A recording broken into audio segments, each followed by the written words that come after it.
कबीर का घर शिखर पर, जहां सिलहली गैल। कबीर का घर शिखर पर, जहां सिलहली गैल।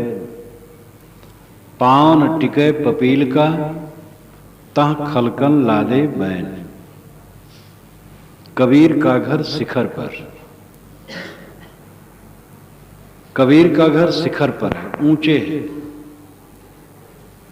जहां सिलहली गैल, जहां का रास्ता फिसलन से भरा है। सिलहली फिसलन से भरा।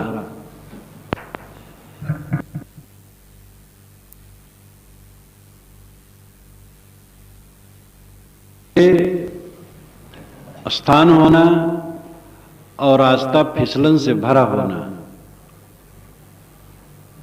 ये बहुत खतरनाक होता है। जगह ऊंची हो, पर्वत का शिखर हो और फिर रास्ता फिसलन से भरा हो तो खतरनाक है। ये अध्यात्म की स्थिति ऊंची और रास्ता फिसलन से भरा है, आदमी झट से फिसल जाता है। इस पूर्व पंक्ति में इसकी व्यंजना है। कबीर का घर शिखर पर, जहां सिलहली गैल। कबीर का मतलब है साधक, जो कोई साधक है। कबीर साहब अपने आप को प्रस्तुत करते हैं कि भाई हमारी जो स्थिति है, हमारा जो घर है वो शिखर पर है, उच्चतम स्थिति में है। शिखर यहां है चैतन्य स्थिति। चैतन्य स्थिति ही उच्चतम है और उसका रास्ता फिसलन से भरा है। चैतन्य की स्थिति में हम होना चाहते हैं और जड़ में बह जाते हैं। फिसलन को हम अंदर देखें, कम मन फिसल जाता है। चौपर खेल होत घट भीतर, जन्म का पासा डारा। दम दम की कोई खबर न जाने, कोई कह न सके निर्वारा। अंदर में चौपर का खेल हो रहा है और क्षण क्षण में जन्म के पासे पड़ रहे हैं और कर्म के पासे पड़ रहे हैं। कोई उसका निर्वार नहीं कर रहा। हम अपने अंदर में देख नहीं पाते कि क्या खेल हो रहा है। मनुष्य का जो अपना सार स्वरूप है वो चैतन्य है, आत्मा है, रूह है। उसी को परमात्मा ब्रह्म भी कहा जा सकता है। वह जड़ नहीं है, चैतन्य है। और उस चैतन्यता में स्थित होना, उच्च शिखर में स्थित होना, मन निर्विकारी होना और सदैव ज्ञान में रमना, ये उच्च शिखर पर स्थित होना है। कबीर का घर शिखर पर, जहां सिलहली गैल। सिलहली गैल फिसलन से भरा रास्ता। साधक अनाद काल से वासनाओं से वासित है, इसलिए उसका मन उधर जाता रहता है। गलत बातों की तरफ जाने में देरी नहीं लगती।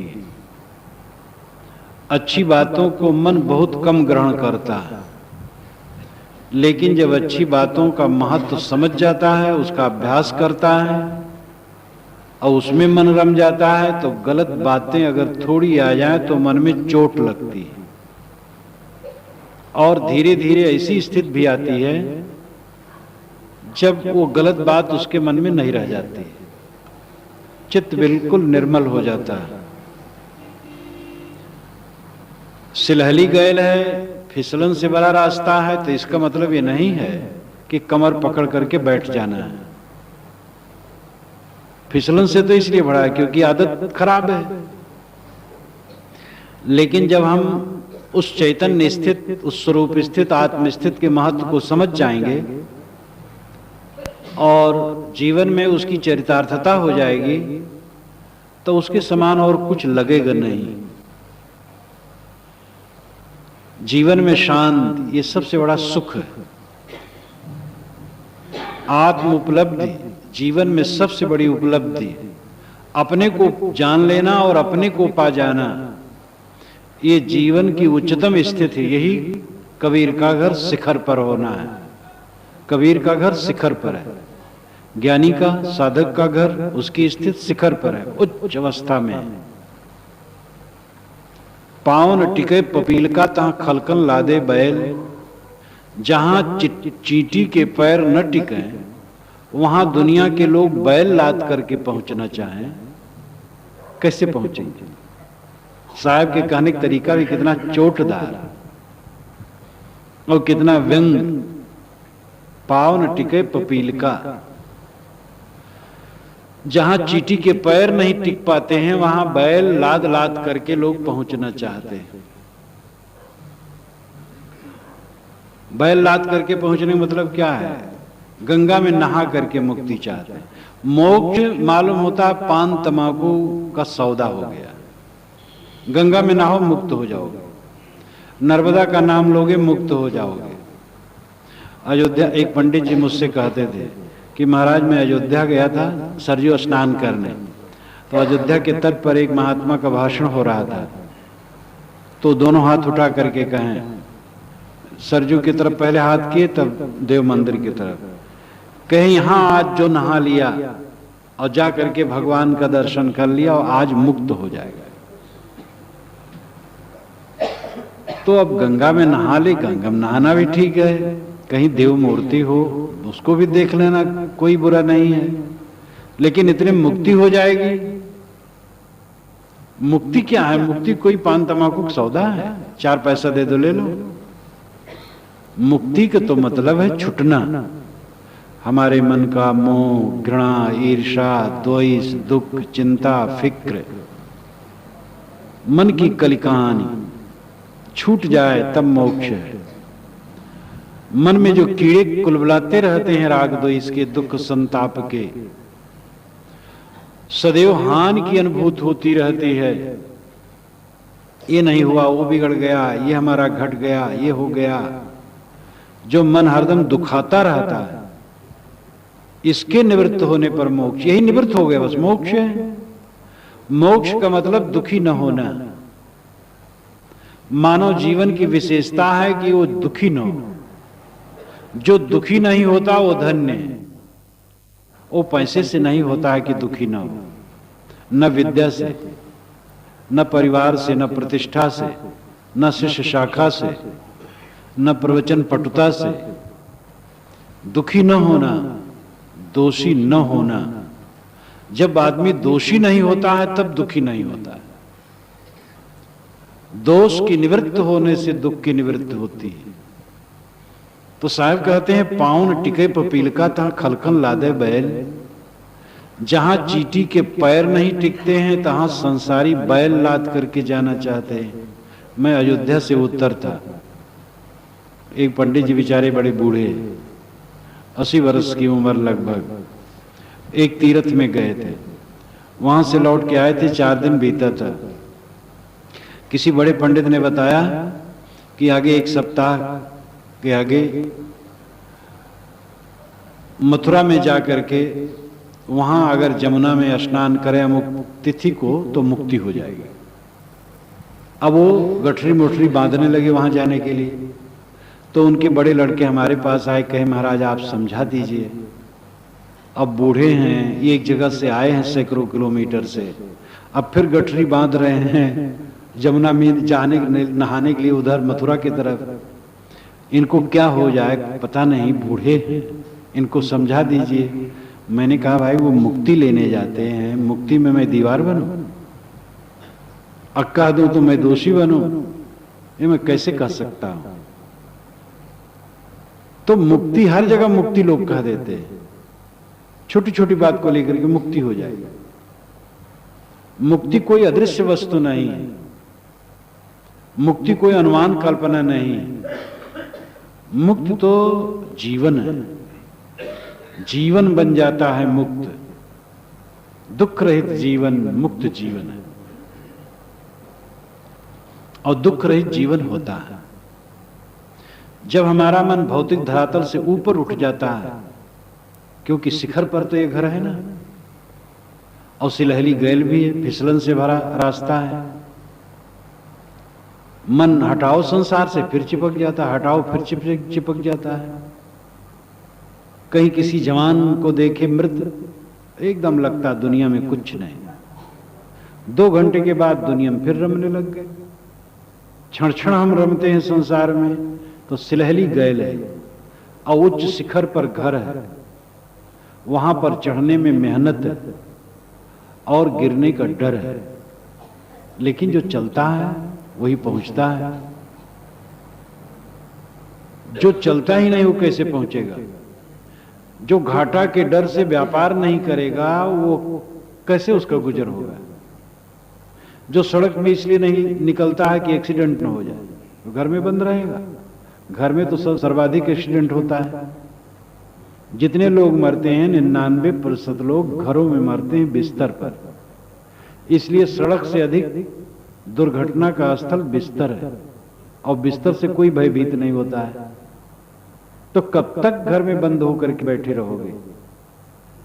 आदमी को यथावत कर्तव्य करने हैं, लेकिन आदमी भयभीत है, तो डरना नहीं चाहिए।